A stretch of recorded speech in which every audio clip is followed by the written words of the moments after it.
Hey there folks, and welcome back. It is Brian with Foxfire Armory, and for those of you who are just joining us for the first time, welcome. And before we get into today's video, I just wanted to give a shout out to a company who has been very cool, and it's been kind of a game changer in the industry, and that is the Jase case. So there's a video, and I will put the link to the previous video about the Jase case up there. But with everything going on right now in the country, there is currently an amoxicillin shortage, and so for those of you who haven't been affected by it or haven't seen or heard anything about it, it's actually kind of alarming right now. So that's why a product like the Jase case here is such an invaluable resource for anyone who's prepper or just into being prepared for situations. They're great for natural disaster kits. They're pretty much just a great resource to have around. And like I said, if you want to know more, I'll leave a link in the description below, and I'll put the card up there, and it'll link you to the previous video that actually goes over the entire Jase case. So without further ado, we'll get into today's content.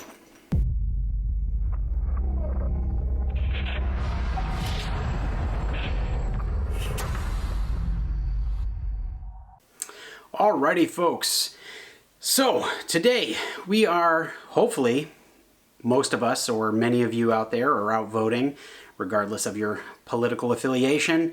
You got to do your due diligence, do your civic duty, and get out there and vote. Which leads me into what we're going to talk about today, and that is just kind of everything that has been transpiring as far as the economy, inflation, all that stuff that we've been kind of talking to, leading up to.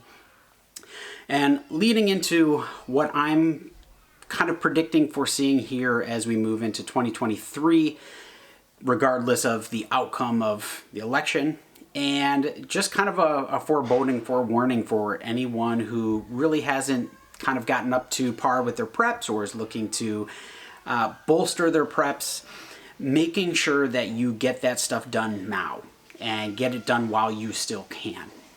Those are going to be very important here as we move forward.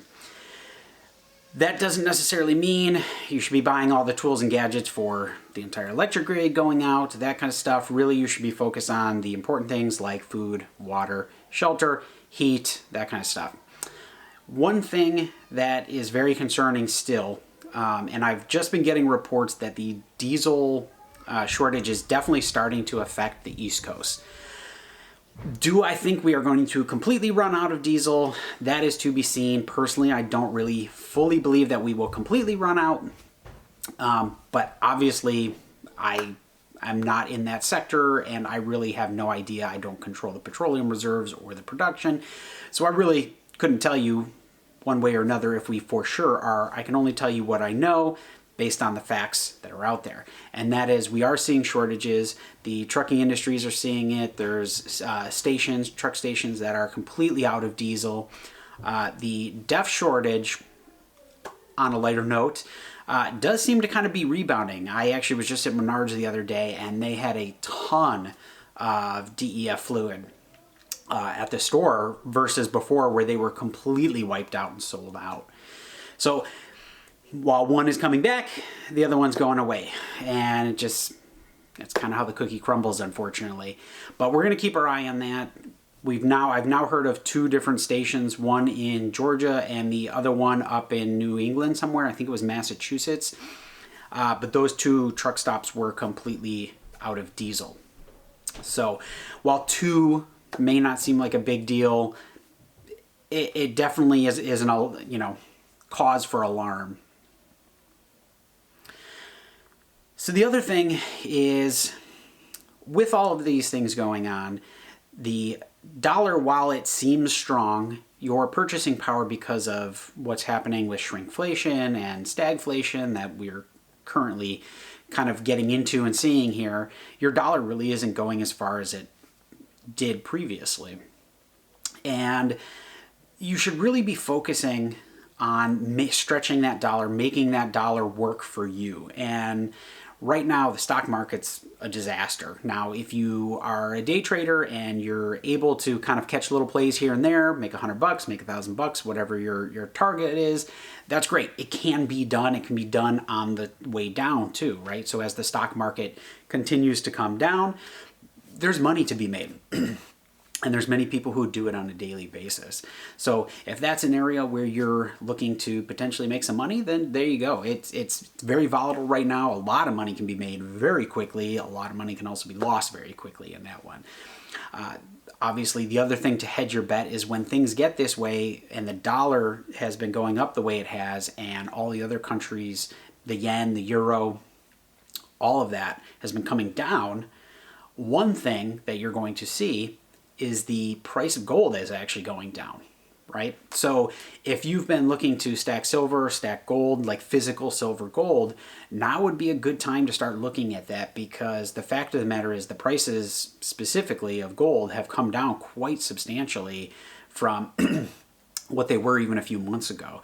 And if the dollar keeps performing the way it's doing, those prices could go down even more, which means hopefully, if the rest of the world and everything kind of comes back full circle and things get good with the global economy again, that gold could be a very good investment. You know, it's not going to make you a millionaire overnight, but it's a good long-term hold to hedge your bet against things like inflation and that kind of stuff. So, and the last little thing I'm going to leave you guys with, because I'm going to try to keep this video short for you, is the only person who's going to save you or come to your rescue is you, in all reality. You need to be your first responder, and you need to be doing things that allow you to be your first responder. And one of those things that I probably wish I had touched more on the subject here on the channel, and I might try to do a little bit more in the future, is the medical side of things, right? So we talked about the Jase case, which is a great way to stockpile, you know, limited amount of antibiotics in case of a scenario like the amoxicillin shortage, which we are currently seeing. The other things that you should be keeping on hand are going to be things like a cat tourniquet. Hyphen chest seals are great. People think they're only for gunshot wounds, but honestly, they're great for pretty much anything that's a big open gaping wound that you can't just kind of cover with gauze and let it do its thing. So having medical supplies, having bandages, having things like tourniquets on hand, those are things that you really should be focusing on, because ultimately, if we get into a situation where, let's just say, for whatever reason, the power grid goes down, right? And it's not necessarily a situation of like an EMP or some major catastrophe type thing. It's just weather related, right? And you're without power for 2 weeks, and you know, you're doing whatever you need to do, chopping wood, that kind of stuff, to heat a wood stove or whatever type of fuel source you're using, and you have some sort of accident, right?